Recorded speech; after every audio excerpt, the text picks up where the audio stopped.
today's video guys, tuturuan ko kayo kung paano ba natin malalagyan ng profile guard ang ating mga profile picture guys.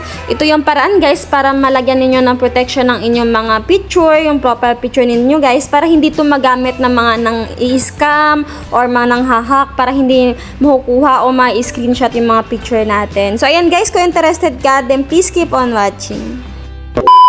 So, ayan, ito yung guys, yung Facebook ko na wala pang profile guard. So, first guys, na gagawin ninyo, pumunta lang kayo guys sa inyong Google Chrome or sa Chrome guys. Tapos, pumunta lang kayo dito sa search button. Tapos, isearch mo lang to guys na Monokai Toolkit.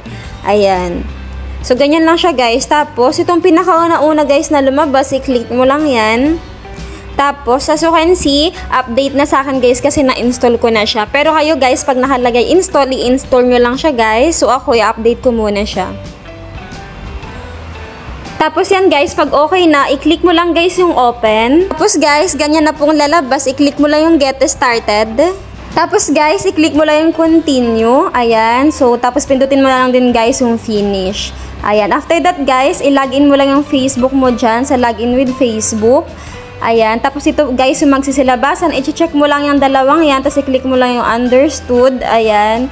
Tapos ganyan na din guys yung lalabas, tapos pindutin mo lang guys yung continue, tapos dito guys, ilalagin mo lang yung Facebook mo. So wag ka mag-alala guys, safe dito yung Facebook mo, dito sa authentication. Ayan, dito sa ating Monokai Toolkit, tapos ganito na rin guys yung lalabas. I-click mo lang yung nandito na tools sa baba. Ayan, dito po tayo mapupunta. Tapos, i-click mo lang guys itong avatar guard dito sa baba sa get support. Ayan, i-click mo lang yan guys. As you can see, dito sa bilog na to, i-open mo lang siya guys. Ganyan. So, para ma-enabled na po ang ating avatar guard o yung protection natin sa profile picture natin.